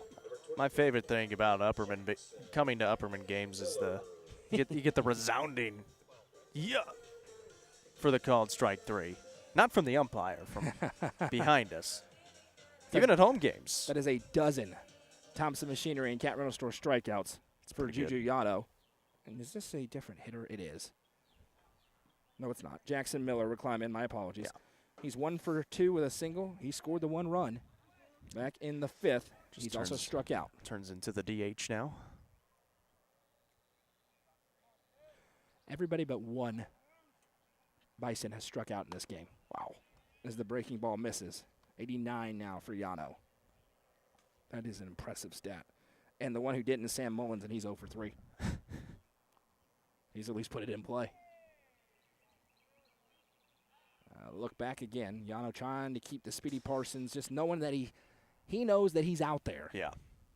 There's a huge gap, though, with Worsing protecting the bag. Fastball waved at and missed. It doesn't look like Yano has lost much velocity on that heater. Well, and you can see it on that swing, too. That's full extension trying to get the outside part of the plate, and he has no chance of hitting that baseball with that little tailing two-seamer action that Yano throws. That's 86 on the young Holroyd radar gun. Comes the 1-1 breaking ball. That one misses out. 2-1. I got that breaking ball at 71 on the Noah McKay eyeball radar. Super accurate. I mean, it's pretty experienced at watching these pitches.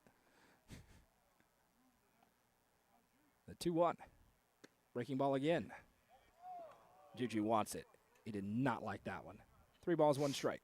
Yeah, that's the tough part. You said it earlier. It is out, but with some of the calls that have been called at times in this game, you want it. Yeah. Somebody chirping at Juju to step off, and he got a big smile on his face. Is he in the windup? Maybe so. Here comes the 3-1. Breaking ball pulled the string, and we run full at 3-2.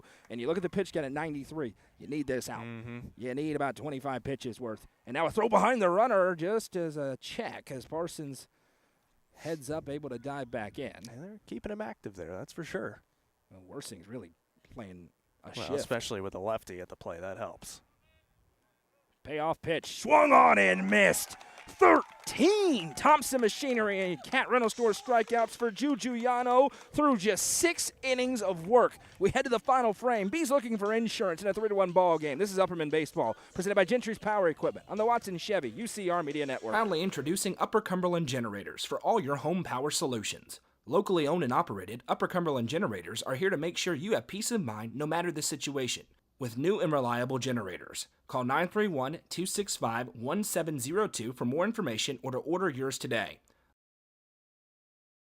Upper Cumberland Generators is proud to support this broadcast on the UCR Media Network. Turfmasters Landscape Management has been serving the Upper Cumberland since 1996. They offer a variety of services, including lawn maintenance, landscape design and installation, landscape lighting, irrigation systems, and more. For more information, contact Matt Wilson at 931-261-1587 today. Turfmasters Landscape Management is a proud sponsor of this broadcast on the UCR Media Network.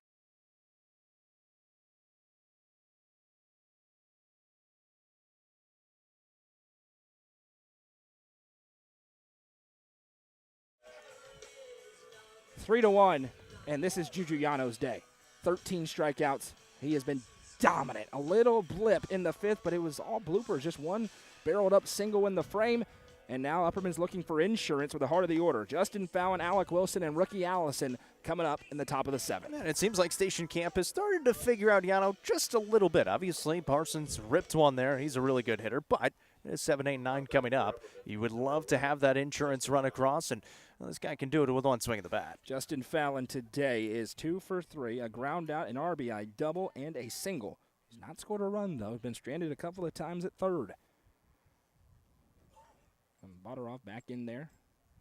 He's got a different sort of arm angle, trying to keep him off balance. First pitch. That misses for ball 1.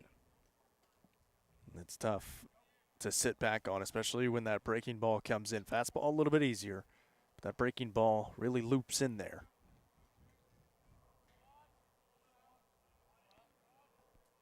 There's the 1-0. It's a good pitch. Gets the call, 1-1. That low bottom quadrant on the right side to us here. Here's the 1-1. Fallon rips this one on the ground, bobbled it third in the hot corner, repossessed, good throw to first in time. In a week, it's a single. Fallon that time has to lightly jog, and it's out number 1. Yeah, and any normal day under normal circumstances, he legs that one out and probably beats it fairly easily, but obviously just trying to conserve himself for the postseason and smartly just pulls the reins back. When you have that hammy entering the season and then you re-pull. Yeah. So it happened at York. You're going to be very, very cautious. Alec Wilson climbs in. First pitch swinging here. He sends this one into foul territory, angling up and out of here for strike 1. And we think it's 16 games in a row he's reached base. Yes.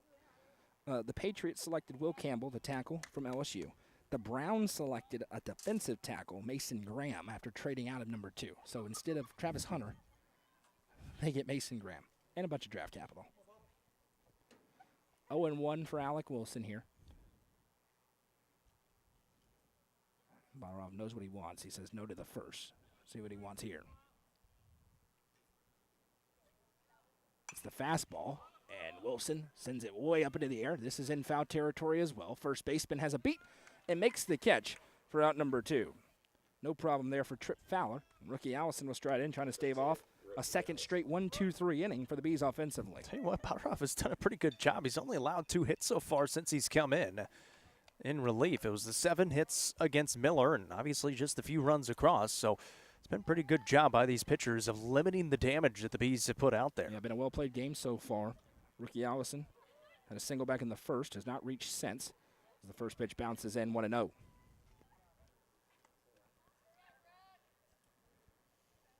Tomorrow, we will be at CPA hosting the Gordonsville Tigerettes. Monterey doesn't let us string. So, here comes the 1-0. That one a little bit low. 2 balls, no strikes. Allison at the plate. If he finds a way to get on, Carson Shoup is behind him. Really love an extra run if you're the Bees here. Up only 2 on the road. Be able to bring a courtesy runner on as well. 2-0 misses upstairs. 3 balls, no strikes to Allison. Which before was Cody Lowe. Will be again. They've been leaving Yano out there to run. Comes the 3-0.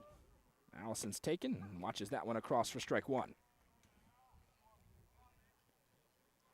Certainly could see rookie tomorrow on the mound for the Bees at some point. Comes the 3-1. Bonneroff kicks and deals. And we go from 3-0 to 3-2 as that one's fouled off towards the UHS dugout. That's a pretty good example of how hard it is to sit back on it right now. He was trying to, and still off the end of the bat, fouls it off. 3-2. Bonneroff knows what he wants again. Last time he did it, he wanted the fastball. See what he wants this time. Trying to retire the side. Payoff pitch. He got him. Swung on and missed, and a really nice job in relief for Station Camp. Leaves it right where it is. Last chance for the Bison as Juju Yano tries to complete the victory when we return. 3-1 Bees. Coverage presented by Gentry's Power Equipment on the Watson Chevy UCR Media Network. The Real Estate Collective Auction Group offers expertise in a variety of services, including real estate, personal property, equipment, and nonprofit benefit auctions. Call 931-559-9500 for more information or see their upcoming auctions at letsgorico.com. The Real Estate Collective Auction Group is proud to support student-athletes in our area and this broadcast on the UCR Media Network. Livingston Regional Hospital is Livingston's hometown hospital. Located at 315 Oak Street, Livingston Regional Hospital provides compassionate, quality care for all patients from local people you can trust, so you can count on them to treat you like family. Their excellent staff offers years of experience and training to meet the needs of all patients. They understand the importance of providing care in a professional and comforting manner. They're proud to partner with Livingston Academy Athletics through the LRH Sports Medicine Team. Livingston Regional Hospital is a proud sponsor of this broadcast on the UCR Media Network. Last chance for the Bison. They trail 3-1 here on their home field as the Bees try to get a little modicum of revenge for their loss last week. We mentioned it would be very different for the Bees today because of who they had on the mound, and he made us look like a genius. 13 strikeouts through 6 innings for Juju Yano, 94 pitches. Got a maximum of 26 remaining as he returns, but he's got 7-8-9 against him. It is a 7-8-9 that did damage their last time up. It all comes down to this in this non-district matchup. Yeah, he was perfect to start the game until the Parsons right center field hits.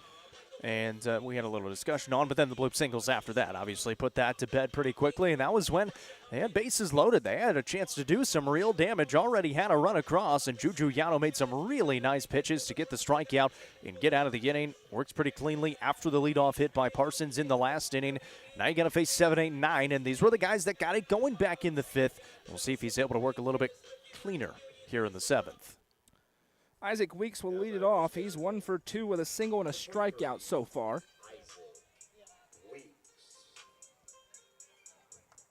He gets attempt number 3 against Yano. He was one of those bloop singles, just kind of flicked it out his last time up as part of that rally. They had the bases loaded with 2 outs, and Julian Yano got a strikeout to retire the side. First pitch here bounces in. I would have caught it. 1-0. See that instinct right there, the left hand. Trust the net. It's not a jump. It's not a jump. It's an instinct. It's different. 1-0 breaking ball. That's nasty. It's been there all night long. 1-1. Yeah, it starts right at your elbow, and obviously we've seen one of them come a little bit too far in on the elbow. That one was really good. Yeah, he went right back to it. That time falls off the table. 2-1. Trying to get him to chase that time.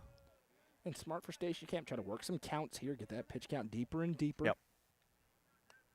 Feels like he's got plenty to work with at 97 right now. They're going to have to find a way to put some traffic out there. The 2-1. And that's a check swing. Would have been a ball. Instead, it's strike 2. Yep, got a piece of the barrel on the foul tip. So fortunate for Yano. Makes it 2-2 instead of 3-1. Bellany and Fowler coming up next behind Weeks. So Alec Wilson really got out a high pitch count day against Livingston Academy on Tuesday in game 1. 2-2, fastball inside. Oh. 3-2. I couldn't tell you. Looked pretty good. Right on the inside corner to me. Here's pitch number 100. New life for Station Camp. Can they capitalize? Nope. That's called strike 3. That's right there for another Thompson Machinery and Camp Rental Store strikeout. 14 for Juju Yano. Yeah, an average of 2 an inning is pretty darn solid for Juju Yano. And talked about it, not as high of a strikeout guy this year. Well, those numbers are pretty high up there now. And that is 4 in a row as well for Yano. 14 tonight. Here comes Noah Bellany. He is 1 for 2 with an RBI single and a strikeout. That was the barreled up ball we talked about in that rally. First pitch breaking ball, a little bit low, 1-0. Yeah, and Weeks wanted to take that ball, or ball 4, but that was a great pitch by Yano. 1-1 breaking ball. That one's on the inside part, 1-1. And they're picking up the slider a lot better now. Obviously, they know it's going to be coming quite a bit. Here's the 1-1. Went right back to it. 2 balls and 1 strike.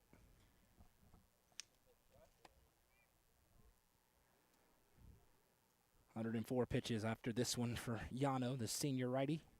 And that fastball sent foul out of play. 2-2. You really don't want to see Jenkins and then Mullins behind him. So if you can get the next 2, you win the game. Yep. And now you're down to 16 pitches remaining. So a lot of different things coming into shape right now. 2-2. That one barreled up the middle. It's a huge base hit for the Bison. Potential game-tying run coming to the plate. 15 pitches left for Yano. Runner at first. And here comes Trip Fowler. Yeah, that's huge because now you're at 105 pitches and only 1 out. Now, obviously, you get a ground ball and you can flip it up the middle and try to end this game. That's exactly what he's going to be looking for, but feels like you probably only got 2 batters left if you're Juju Yano. Fowler 0 for 2 with 2 strikeouts so far. And movement. the other question is, who would it be for the Bees? Wolke. Could be Braden Wolke. Exactly right. That would make some sense. And the first pitch is fouled out of play 0-1. Maybe Justin Fallon? Maybe. No chance. No chance. Negative 10% chance. 3 weeks. He ain't running, though. 3 weeks from now. Goodness gracious, how dangerous is that sentence? The 0-1. That one misses low and outside. In 3 weeks, you're going to get a guy who throws 92. Yeah. That's thrown 1 inning this year. Who's going to go, who is that? That's who. Runner takes his lead at first, Bellany, and Yano will look him back. 107 pitches, got 13 left. And that one is ripped over. Taylor made, Green for 1, throw to second. Now the throw to first is low, but picked out. 4-6-3, ball game over. What a pick by Alec Wilson over at first. Great turn from Brain Green as well. Good throw by Worsing, and Alec Wilson using the turf to his advantage over at first base, able to pick it out of the dirt. Exactly what they're looking for, especially with that pitch count getting up there. What a gutsy effort by Juju Yano. 109 pitches completes the complete game. The 4-6-3 double play for the Bees to cap off win number 100 for the senior class in Baxter in their careers. A great baseball game here today, and Upperman gets their revenge with a 3-1 victory on the road, and it was an absolute gem by their senior right-handed pitcher, Juju Yano. It was incredible. 7 innings, 6 hits, 1 run, no walks, and 14 strikeouts on 108 pitches. He was absolutely tremendous, and then obviously he got the job done at the plate as well. 2 for 3 with a run batted in.